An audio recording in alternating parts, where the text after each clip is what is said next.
저는 오늘 여러분께 아주 불편한 이야기를 하나 드리려 합니다. 어떤 전쟁은 총성으로 시작됩니다.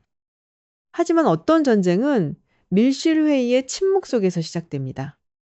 카메라도 없고, 기자도 없고, 아무도 모르는 그 방 안에서 세계의 운명이 조용히 결정됩니다. 그리고 지금 이 순간 저는 그 침묵이 이미 시작되었다고 확신합니다. 불과 몇 주 전만 해도 국제 언론은 온통 다른 이야기를 하고 있었습니다.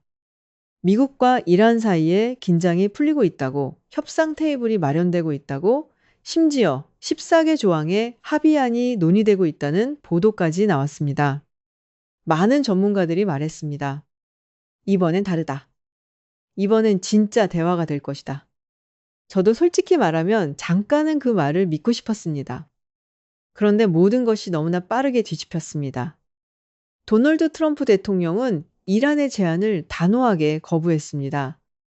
이란은 핵 문제에서 단 한 발짝도 물러서지 않겠다고 선언했습니다.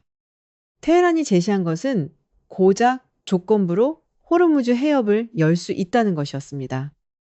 하지만 동시에 전략적 통제권은 절대 포기할 수 없다고 했습니다. 이건 협상이 아닙니다. 이건 버티기입니다. 그리고 바로 그 순간부터 저는 외교의 언어가 전쟁의 언어로 바뀌는 것을 느꼈습니다. 미국은 이미 움직이고 있었습니다. 제가 입수한 정보에 따르면 미국은 내부적으로 슬래지해머라는 작전을 준비하고 있습니다. 이름만 들어도 그 의도가 느껴지지 않습니까? 슬래지해머, 무거운 망치, 한 번에 부수는 것. 이 작전의 목표는 단순한 군사시설 타격이 아닙니다. 이란의 핵심 인프라를 파괴하고 지휘 통제 체계, 즉 시위 시스템을 완전히 끊어버리고 이란 혁명수비대의 네트워크 전체를 마비시키는 것입니다. 여러분, 이게 무엇을 의미하는지 아십니까? 이건 이란을 경고하는 게 아닙니다. 이건 이란을 작동불능 상태로 만들겠다는 선언입니다. 저는 지금 이 시점에서 분명히 말씀드리고 싶습니다. 호르무즈 해협은 단순한 바닷길이 아닙니다. 전 세계 원유 물동량의 약 20%가 이 좁은 해협을 통과합니다. 사우디아라비아의 석유가, 이라크의 원유가, UAE의 에너지가 모두 이 길을 통해 세계로 나갑니다. 호르무즈가 막히는 순간 유가는 폭등합니다. 유가가 폭등하는 순간 전 세계 물가가 흔들립니다. 물가가 흔들리면 서민들의 삶이 흔들립니다. 한국도 예외가 아닙니다. 일본도, 중국도, 유럽도 마찬가지입니다. 그래서 저는 이렇게 말씀드리고 싶습니다. 지금 호르무즈에서 벌어지고 있는 일은 미국과 이란의 싸움이 아닙니다. 이건 중동 전체의 혈관을 누가 쥐느냐의 싸움입니다. 그리고 그 혈관이 막히거나 파열되거나 누군가의 손에 넘어가는 순간 우리가 알고 있는 세계 경제 질서는 완전히 달라집니다. 저는 이 상황을 보면서 자꾸 한 가지 장면이 떠오릅니다. 2020년 1월 미국이 이란 혁명수비대 사령관 가셈 솔레이마니를 드론으로 암살했을 때입니다. 그때도 세상은 말했습니다. 이제 전쟁이 시작되는 건가? 이란은 이라크 내 미군 기지에 미사일을 쐈습니다. 그런데 전면전은 일어나지 않았습니다. 많은 사람들이 안도했습니다. 하지만 저는 그때부터 생각했습니다. 이건 끝난 게 아니라 미뤄진 것이라고. 그리고 지금 그 미뤄졌던 것들이 한꺼번에 쏟아져 나오고 있습니다. 이란은 핵 협상에서 물러서지 않습니다. 미국은 군사작전을 준비합니다. 그리고 그 사이 호르무즈 해협은 조용히, 아주 조용히 세계에서 가장 위험한 장소로 변해가고 있습니다. 저는 오늘 이 이야기를 시작하면서 한 가지를 여러분께 약속드립니다. 저는 어느 편도 들지 않겠습니다. 미국 편도, 이란 편도, 중국 편도 아닙니다. 저는 다만 사실을 보고 그 사실이 우리에게 무엇을 의미하는지를 함께 생각하고 싶습니다. 왜냐하면 이 전쟁은 만약 실제로 시작된다면 그것은 더 이상 중동의 전쟁이 아니기 때문입니다. 그것은 우리 모두의 전쟁이 됩니다. 그리고 그 시작점이 바로 지금 이 호르무즈에서 만들어지고 있습니다. 저는 지도를 하나 펼쳐놓고 한참을 들여다봤습니다. 호르무즈 해협, 폭이 가장 좁은 곳은 고작 33km입니다. 서울에서 수원까지의 거리보다 짧습니다. 그런데 그 좁은 바닷길 위에 지금 600척에 가까운 중국 선박들이 떠 있습니다. 유조선, 화물선, 그리고 그 정체를 정확히 알 수 없는 선박들까지. 저는 이 숫자를 처음 접했을 때 솔직히 믿기지 않았습니다. 600척, 이건 단순한 무역 선단이 아닙니다. 이건 하나의 메시지입니다. 베이징이 워싱턴을 향해 조용히 보내는 메시지, 우리는 여기 있다. 그리고 우리는 물러서지 않는다. 이 상황을 제대로 이해하려면 먼저 중국이 왜 이란산 석유에 이토록 집착하는지를 알아야 합니다. 중국은 현재 세계 최대의 원유 수입국입니다. 하루에 수천만 배럴의 석유를 소비합니다. 그리고 그중 상당 부분이 이란에서 옵니다. 국제 제재를 받고 있는 이란산 석유는 시장가보다 훨씬 싸게 거래됩니다. 중국 입장에서는 경제적으로 너무나 매력적인 거래입니다. 하지만 지금 이 문제는 단순한 경제 논리를 넘어섰습니다. 미국이 호르무즈에서 해상 봉쇄를 강화하고 이란 관련 선박들을 검문하기 시작하면서 일부 중국 선박들은 이른바 차이나 패싱이라는 전술을 사용하기 시작했습니다. 미군 함정의 검문을 무시하고 통신도 끊고 그냥 직진하는 겁니다. 마치 나는 중국 배다 건드리지 말라는 식으로요. 저는 이 장면을 상상할 때마다 등골이 서늘해집니다. 왜냐하면 이건 극도로 위험한 게임이기 때문입니다. 만약 미군이 중국 선박을 실제로 막아선다면 어떻게 될까요? 검문하고 승선하고 화물을 조사한다면요. 저는 그 시나리오를 머릿속으로 계속 돌려봤습니다. 중국 해군이 가만히 있을 리 없습니다. 중국은 지금 이 해역에 단순히 상선만 보낸 게 아닙니다. 중국 해군 함정들도 이 지역 주변에서 움직이고 있습니다. 만약 미군이 중국 상선을 납포하거나 심각한 충돌이 발생한다면 그 순간 이건 미국 대 이란의 문제가 아니라 미국 대 중국의 문제로 완전히 차원이 달라집니다. 단 한 번의 충돌, 단 한 발의 경고사격, 그것만으로도 세계는 완전히 새로운 위기 속으로 빨려 들어갈 수 있습니다. 저는 이걸 과장이라고 생각하지 않습니다.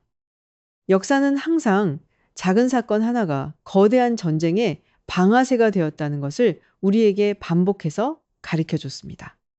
1914년 사라예보의 총성처럼요. 그렇다면 시진핑은 지금 정확히 무엇을 하고 있는 걸까요? 미국 정보당국이 파악하고 있는 내용에 따르면 중국은 단순히 이란산 석유를 사들이는 것 이상을 하고 있습니다. 위성 데이터를 이란과 공유하고 있다는 의혹이 있습니다. 이란이 중동 지역의 미군 기지 위치와 움직임을 파악하는데 중국의 정찰 위성 정보가 활용되고 있다는 겁니다. 만약 이게 사실이라면 이건 단순한 경제적 협력이 아닙니다. 이건 사실상의 군사적 공모입니다. 트럼프 대통령은 이 문제를 두고 베이징에 직접 압박을 가했다고 알려져 있습니다. 메시지는 단호했습니다. 이란과 거래를 끊어라. 하지만 시진핑은 지금까지 그 요구에 응하지 않고 있습니다. 왜일까요? 저는 이 질문에 답이 석유 가격에 있지 않다고 생각합니다. 그 답은 훨씬 더 깊은 곳에 있습니다. 중국은 지금 하나의 원칙을 세계에 증명하고 싶어 합니다. 미국이 정한 규칙을 우리는 따르지 않아도 된다. 호르무즈에서의 버티기는 중국이 자국의 글로벌 영향력을 시험하는 무대입니다. 만약 중국이 미국의 압박에 굴복하면 그건 전 세계에 중국도 결국 미국 눈치를 본다는 신호가 됩니다. 시진핑은 그 신호를 절대 보내고 싶지 않습니다. 저는 이 대목에서 한 가지 사실이 자꾸 마음에 걸립니다. 호르무즈를 통과하는 에너지의 가장 큰 수혜자는 중국입니다. 그런데 동시에 호르무즈를 불안정하게 만드는 이란을 중국이 음으로, 양으로 지원하고 있습니다. 이 모순이 의미하는 것은 무엇일까요? 중국은 안정을 원하는 게 아닙니다. 중국은 자신이 통제하는 안정을 원합니다. 미국이 주도하는 질서 속의 평화가 아니라 중국이 영향력을 행사하는 새로운 질서를 만들고 싶은 겁니다. 그리고 그 실험의 현장이 바로 지금 이 호르무즈 해협 위에서 펼쳐지고 있습니다. 저는 오늘 아침에도 뉴스를 보면서 이런 생각을 했습니다. 우리는 너무 오랫동안 미국과 이란의 대립 구도만 바라봐 왔습니다. 하지만 진짜 게임은 그 뒤에서 벌어지고 있습니다. 중국이 개입하는 순간 이 위기는 완전히 다른 차원으로 올라갑니다. 더 이상 중동의 지역 분쟁이 아닙니다. 미국과 중국 두 초강대국이 하나의 좁은 해협을 사이에 두고 서로를 시험하는 21세기 가장 위험한 대결 중 하나가 됩니다. 그리고 그 결과는 석유 가격표에만 찍히는 게 아닙니다.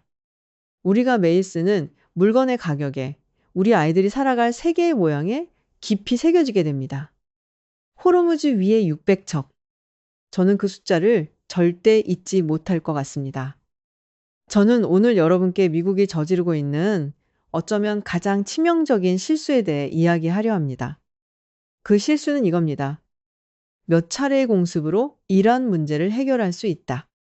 저는 이 생각이 얼마나 위험한 착각인지를 오늘 이 자리에서 하나씩 풀어드리고 싶습니다. 먼저 한 가지 질문을 드리겠습니다. 여러분은 이란 혁명 수비대, 즉 IRGC가 어떻게 작동하는지 알고 계십니까? 많은 분들이 이란 군대를 일반적인 국가 군대처럼 생각합니다. 사령부가 있고 그 아래 부대가 있고 명령이 위에서 아래로 내려오는 구조. 하지만 IRGC는 그런 방식으로 움직이지 않습니다. 이들은 분산되어 있습니다. 탈중앙화되어 있습니다. 마치 하나의 거대한 신경망처럼 중심부를 파괴해도 나머지가 계속 살아서 작동합니다. 제가 이 구조를 처음 제대로 이해했을 때 솔직히 소름이 돋았습니다. 왜냐하면 이건 미국이 가장 잘하는 방식의 전쟁, 즉 정밀 타격으로 지휘부를 무력화시키는 전략이 이란에게는 효과가 제한적이라는 뜻이기 때문입니다. 머리를 잘라도 몸이 계속 움직입니다. 그렇다면 IRGC를 이토록 강하게 만드는 것은 무엇일까요? 저는 세 가지 기둥이 있다고 생각합니다. 첫 번째는 이슬람 혁명의 사상입니다. 이란 혁명 수비대원들은 단순한 직업 군인이 아닙니다. 이들은 자신들이 거대한 역사적 사명을 수행하고 있다고 믿습니다. 미국과 이스라엘로 대표되는 억압적 다수에 맞서 이슬람 혁명의 가치를 지키는 전사라는 자의식이 있습니다. 이 믿음은 급여나 계급으로 만들어지는 게 아닙니다. 어릴 때부터 교육받고 사회 전체가 강화하는 정체성입니다. 이념으로 무장한 군대는 단순히 돈을 받고 싸우는 군대보다 훨씬 무섭습니다. 이건 역사가 반복해서 증명해온 사실입니다. 두 번째는 순교의 정신입니다. 저는 이 부분을 이야기할 때 항상 마음이 무거워집니다. 이란, 이라크, 전쟁, 1980년대의 이야기입니다. 당시 이란은 지뢰밭을 돌파하기 위해 10대 소년들을 앞세웠습니다. 이 소년들은 자신들이 신을 위해 죽는다고 믿으며 지뢰밭으로 걸어 들어갔습니다. 저는 이 장면을 처음 접했을 때 한동안 아무 말도 할 수가 없었습니다. 이 정신이 지금도 살아 있습니다. 현대화된 형태로 드론 조종사로 해상 특공대원으로 사이버 전사로 변형되어 있지만 그 근본의 믿음은 달라지지 않았습니다. 나는 이 싸움에서 죽어도 괜찮다. 이런 생각을 가진 적군과 싸운다는 것이 얼마나 어려운 일인지 저는 여러분께서 한 번쯤 진지하게 생각해 보셨으면 합니다. 세 번째는 포위당했다는 심리입니다. 이란은 지금 사방이 막혀 있다고 느낍니다. 동쪽에는 미군이 있는 아프가니스탄과 파키스탄, 서쪽에는 이라크 내 미군 기지, 북쪽으로는 나토 국가들, 남쪽 바다에는 미 해군 항모전단. 이란 입장에서는 말 그대로 포위된 상태입니다. 이 심리가 만들어내는 것은 두려움이 아닙니다. 역설적으로 이건 결사항전의 의지를 만들어냅니다. 더 이상 물러설 곳이 없다고 느낄 때 인간은 가장 위험해집니다. 그리고 그 심리가 이란의 모든 군사 전략에 깊이 배어 있습니다. 모든 시설을 분산하고 모든 작전을 장기전으로 설계하고 단기적 패배보다 장기적 소모를 선택합니다. 그리고 이 모든 것 위에 이란은 완전히 새로운 형태의 전쟁을 준비했습니다. 저는 이것을 하이브리드 전쟁이라고 부릅니다. 이란이 사용하는 샤헤드 드론을 아십니까? 대당 가격이 불과 수만 달러입니다. 그런데 이 드론을 격추하기 위해 미군은 패트리어트 미사일을 씁니다. 한 발에 수백만 달러짜리 미사일로요. 이란은 이 비대칭을 정확하게 계산하고 있습니다. 값싼 무기로 비싼 방어 시스템을 소모시키는 전략입니다. 여기서 끝이 아닙니다. 이란은 해저 케이블을 위협합니다. 전 세계 인터넷 트래픽의 상당 부분이 지나가는 해저 케이블들이 중동 해역에 깔려 있습니다. 이걸 끊으면 어떻게 될까요? AI 데이터 센터들이 마비됩니다. 글로벌 금융 시스템이 흔들립니다. 이란은 이 카드도 손에 쥐고 있습니다. 에너지 인프라 공격도 마찬가지입니다. 사우디아라비아의 아람코 시설이 드론 공격을 받은 것 기억하십니까? 2019년의 일입니다. 그때 전 세계 원유 공급의 5%가 하루아침에 차단됐습니다. 이란이 직접 했다는 증거는 없었지만 이란과 연결된 세력이 배후에 있다는 것은 공공연한 사실이었습니다. 제가 오늘 이 이야기를 하면서 가장 강조하고 싶은 거는 이겁니다. 이란은 빠르게 이기려 하지 않습니다. 이란의 전략은 적을 쓰러뜨리는 게 아니라 적을 지치게 만드는 것입니다. 경제적으로, 심리적으로, 군사적으로 조금씩 소모시키는 것입니다. 마치 모래시계처럼 천천히, 그러나 멈추지 않고 미국은 지금 이 게임의 규칙을 아직 완전히 이해하지 못하고 있다고 저는 생각합니다. 미국은 빠른 결정타를 원합니다. 슬래지해머 작전처럼 한 번에 강력한 타격으로 끝내고 싶어 합니다. 하지만 이라는 그 타격을 맞고도 살아남아 계속 싸울 준비가 되어 있습니다. 그리고 역사를 보면 이런 전쟁에서 단기 군사력이 뛰어난 쪽이 항상 이기지는 않았습니다. 베트남이 그랬습니다. 아프가니스탄이 그랬습니다. 저는 지금 이란이 옳다는 말을 하는 게 아닙니다. 저는 이 전쟁이 우리가 생각하는 것보다 훨씬 길고 훨씬 복잡하고 훨씬 비쌀 것이라는 말을 하는 겁니다. 그 비용은 결국 우리 모두가 나눠서 치르게 됩니다. 저는 오늘 여러분께 아주 불편한 진실 하나를 꺼내놓으려 합니다. 세계 최강의 군사력을 가진 나라, 항공모함 11척, 핵탄두 수천 개, 연간 국방비 9천억 달러에 육박하는 나라, 바로 미국입니다. 그런데 그 미국이 지금 값싼 드론 하나 제대로 막지 못해서 쩔쩔매고 있습니다. 저는 이 장면이 21세기 전쟁의 본질을 가장 적나라하게 보여준다고 생각합니다. 샤헤드 드론 이야기를 조금 더 해보겠습니다. 이란이 만든 이 드론의 가격은 대당 2만 달러에서 5만 달러 사이입니다. 우리 돈으로 치면 대략 2천만 원에서 6천만 원 정도입니다. 동네 슈퍼카 한 대 값입니다. 그런데 이 드론을 격추하기 위해 미군이 사용하는 패트리어트 미사일은 한 발에 400만 달러, 우리 돈으로 50억 원이 넘습니다. THAD 요격 미사일은 더 비쌉니다. 계산이 되십니까? 이란은 드론 하나를 날릴 때마다 미국이 그것의 수십 배, 수백 배에 달하는 비용을 쓰도록 강제합니다. 전쟁을 돈으로 환산하면 이란은 지금 극도로 효율적인 싸움을 하고 있습니다. 그리고 미국은 극도로 비효율적인 방어를 하고 있습니다. 저는 이 비대칭 구조가 단순한 군사적 문제가 아니라고 생각합니다. 이건 미국의 전쟁 패러다임 자체에 대한 도전입니다. 그런데 이 대목에서 제가 정말 충격을 받은 사건이 하나 있습니다. 볼로디미르 젤렌스키 우크라이나 대통령이 미국에게 먼저 손을 내밀었습니다. 우리가 러시아 드론과 싸우면서 쌓은 기술과 경험을 공유하겠다고 했습니다. 드론 탐지 방법, 전자전 기술, 저비용 요격 시스템. 우크라이나는 3년 넘게 러시아의 드론 공격을 받으면서 세계 어느 나라보다 드론 방어에 정통한 나라가 되어 있었습니다. 그런데 미국은 처음에 이 제안을 거절했습니다. 저는 이 결정을 처음 접했을 때 한참 동안 이해가 되지 않았습니다. 왜 거절했을까요? 제가 내린 결론은 이겁니다. 자존심이었습니다.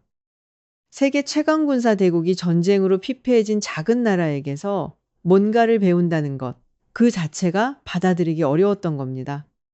하지만 현실은 냉정했습니다. 이란의 드론 공격이 계속되고 미군 기지들이 반복적으로 타격을 받고 기존의 방어 시스템으로는 역부족이라는 것이 분명해지면서 미국은 결국 우크라이나에게 손을 내밀었습니다. 세계 최강의 군사 대국이 전쟁으로 폐허가 된 나라에게서 드론 방어를 배우고 있습니다. 저는 이 장면이 지금 우리가 사는 세계의 아이러니를 가장 잘 보여준다고 생각합니다. 하지만 미국의 위기는 여기서 끝나지 않습니다. 대서양 건너편에서도 균열이 시작되고 있습니다. 트럼프 대통령은 독일 주둔 미군을 감축하기 시작했습니다. 나토 동맹국들에게 방위비를 더 내라는 압박은 이미 오래된 이야기지만 실제로 군대를 빼기 시작하니 유럽의 반응은 완전히 달라졌습니다. 유럽은 배신감을 느끼고 있습니다. 제2차 세계대전 이후 80년 동안 유지되어 온 안보 질서, 즉 미국이 유럽을 지켜준다는 암묵적 약속이 흔들리고 있습니다. 프랑스는 독자적 유럽 방위 체계를 더 강하게 주장하기 시작했고, 독일은 역사상 처음으로 국방비를 대폭 증액했습니다. 폴란드는 자체 군사력 강화에 속도를 내고 있습니다. 나토가 겉으로는 여전히 유지되고 있지만 그 내부의 신뢰는 이미 금이 가고 있습니다. 저는 이 금이 언제 균열이 될지, 그리고 그 균열이 언제 붕괴가 될지를 걱정합니다. 그리고 이 모든 혼란 속에서 조용히 이익을 챙기는 나라가 있습니다. 러시아입니다. 호르무즈 긴장으로 국제 유가가 올라갔습니다. 러시아는 세계 주요 산유국입니다. 유가가 오를수록 러시아의 전쟁 금고는 채워집니다. 서방의 제재에도 불구하고 러시아는 에너지 수출로 매달 수십억 달러를 벌어들이고 있습니다. 우크라이나는 이 현실을 잘 알고 있습니다. 그래서 우크라이나는 드론으로 러시아 정유시설을 직접 타격하기 시작했습니다. 러시아의 정유 공장을 불태우면 러시아의 수출 수입을 줄일 수 있고 전쟁을 지속하는 자금줄을 조금이라도 끊을 수 있기 때문입니다.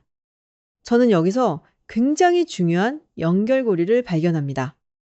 이란의 전쟁과 우크라이나의 전쟁이 표면적으로는 다른 전쟁처럼 보이지만 실제로는 하나의 에너지 전쟁으로 수렴하고 있다는 겁니다. 호르무즈가 불안정해질수록 유가가 오르고 유가가 오를수록 러시아가 이익을 보고 러시아가 이익을 보면 우크라이나 전쟁이 길어집니다. 그리고 우크라이나 전쟁이 길어질수록 유럽의 에너지 불안이 커지고 유럽의 불안이 커질수록 나토가 흔들립니다. 모든 것이 연결되어 있습니다. 저는 이것을 에너지 도미노라고 부르고 싶습니다. 그리고 그 첫 번째 도미노가 지금 호르무즈에서 흔들리고 있습니다. 미국은 지금 여러 전선에서 동시에 소모되고 있습니다. 중동에서는 이란과 동유럽에서는 러시아와의 대리전을 치르면서 태평양에서는 중국을 견제해야 합니다. 세 방향에서 동시에 힘을 써야 하는 상황입니다. 과거의 미국이라면 어쩌면 가능했을 수도 있습니다. 하지만 지금의 미국은 국내 정치도 분열되어 있고 부채는 천문학적으로 쌓여 있고 국민들은 또 다른 전쟁에 지쳐 있습니다. 저는 미국이 무너진다고 말하는 게 아닙니다. 미국은 여전히 세계에서 가장 강한 나라입니다. 하지만 저는 이렇게 말하고 싶습니다. 가장 강한 나라도 모든 곳에서 동시에 강할 수는 없다. 그리고 그 틈새에서 세계의 판도가 조용히 재편되고 있습니다. 저는 오늘 이 마지막 장을 시작하면서 여러분께 한 가지 질문을 먼저 드리고 싶습니다. 지금 이 순간 중동이 불타고 유럽이 흔들리고 미국이 소모되고 중국이 버티는 이 세계에서 조용히 가장 큰 이익을 챙기고 있는 나라가 어디일까요? 많은 분들이 예상하지 못하셨겠지만 저는 그 나라가 대한민국이라고 생각합니다. UAE 이야기부터 시작하겠습니다. 아랍에미리트는 중동에서 가장 현대화된 군사력을 갖추려는 나라입니다. 막대한 오일머니를 바탕으로 세계 최고 수준의 무기 체계를 도입하려 합니다. 그런데 이 UAE가 지금 가장 높이 평가하는 무기 시스템이 어디서 왔는지 아십니까? 한국입니다. 천국 미사일 방어 시스템, K전차, K9 자주포, 그리고 한국이 개발한 드론 방어 시스템. UAE는 이 무기들을 도입하면서 극도로 만족스러운 평가를 내리고 있습니다. 성능은 미국제에 뒤지지 않으면서 가격은 훨씬 합리적이고 납기는 미국이나 유럽보다 빠릅니다. 그런데 제가 더 놀란 것은 무기 거래를 넘어선 그 다음 단계입니다. 한국과 UAE 사이에는 이미 사실상의 군사동맹에 가까운 협력 관계가 형성되어 있습니다. 제가 입수한 정보에 따르면 비공개 협약의 내용이 상당히 구체적입니다. UAE가 심각한 안보 위기에 처할 경우 한국군이 자동적으로 개입할 수 있는 조항이 포함되어 있다는 겁니다. 저는 이 내용을 처음 접했을 때 솔직히 믿기지 않았습니다. 한국이 중동에서 군사적으로 개입한다는 것이 과연 현실적인 이야기인가 하고요. 하지만 이미 한국군은 UAE에 아크 부대를 파견한 역사가 있습니다. 그리고 그 경험이 지금 더 깊은 협력의 토대가 되고 있습니다. K방산이라는 말을 들어보셨습니까? K-팝, K-드라마, K-푸드에 이어서 이제는 K방산이 세계 시장을 두드리고 있습니다. 저는 이 흐름이 단순한 유행이 아니라 구조적인 변화라고 생각합니다. 이유가 있습니다. 지금 중동 국가들이 가장 절실하게 필요로 하는 것이 무엇인지 생각해 보십시오. 드론 방어 시스템입니다. 이란의 드론 위협, 예멘 후티 반군의 드론 공격, 그리고 언제 어디서 날아올지 모르는 값싼 무기들로부터 자국을 지키는 것. 이게 지금 중동 안보의 핵심 과제입니다. 그런데 미국은 이 분야에서 한국보다 앞서 있다고 말하기 어렵습니다. 이미 앞서 말씀드렸듯이 미국은 우크라이나에게서 드론 방어 기술을 역으로 배우고 있는 상황입니다. 반면 한국은 독자적인 드론 탐지 레이더, 전자전 시스템, 저비용 요격 체계를 꾸준히 개발해 왔습니다. 여기에 더해서 K9 자주포는 이미 전 세계 10개국 이상에 수출되어 실전에서 검증된 무기입니다. K 전차는 폴란드가 대규모로 도입하면서 유럽 시장에서도 신뢰를 얻었습니다. FA 50 경전투기는 말레이시아, 폴란드, 필리핀 등에서 러브콜을 받고 있습니다. 가격, 경쟁력, 빠른 납기, 검증된 성능, 그리고 구매국의 기술 이전 요구에 유연하게 응하는 태도, 한국 방산은 미국이나 유럽 방산 기업들이 갖지 못한 이 네 가지를 모두 갖추고 있습니다. 저는 여기서 좀 더 큰 그림을 보여드리고 싶습니다. 지금 세계는 군비 증강의 시대로 접어들고 있습니다. 러시아의 우크라이나 침공 이후 유럽 국가들은 너도 나도 국방비를 늘리고 있습니다. 중동은 이란 위협으로 방어 시스템 수요가 폭발적으로 늘고 있습니다. 동남아시아는 중국의 남중국해 패권 장악에 맞서 군사력을 키우고 있습니다. 이 모든 수요가 향하는 곳 중 하나가 한국입니다. 과거의 무기 시장은 미국, 러시아, 프랑스, 영국, 독일이 지배했습니다. 한국은 변방이었습니다. 하지만 지금은 다릅니다. 러시아는 우크라이나 전쟁으로 자국 무기의 신뢰도가 추락했습니다. 미국은 수요를 따라가지 못할 만큼 생산 능력이 부족합니다. 유럽은 가격이 비싸고 납기각입니다. 그 공백을 한국이 채우고 있습니다. 저는 이것이 한국에게 굉장히 중요한 역사적 기회라고 생각합니다. 단순히 돈을 버는 문제가 아닙니다. 무기를 파는 나라는 그 무기를 사는 나라와 깊은 안보 협력 관계를 맺게 됩니다. 한국이 중동의 무기를 팔고 유럽의 무기를 팔고 동남아의 무기를 팔수록 한국의 외교적 영향력도 함께 커집니다. 작은 나라가 강대국들의 틈새에서 살아남는 방법 중 하나가 바로 이겁니다. 모두가 필요로 하는 것을 가장 잘 만드는 나라가 되는 것. 하지만 저는 이 대목에서 한 가지 경고도 드리고 싶습니다. 기회에는 항상 위험이 따릅니다. 한국이 중동 분쟁 지역에 무기를 수출하고 사실상의 군사동맹을 맺어가는 과정에서 한국도 그 지역의 분쟁에 더 깊이 연루될 가능성이 생깁니다. UAE와의 협력이 깊어질수록 이란은 한국을 더 이상 중립적인 나라로 보지 않을 수 있습니다.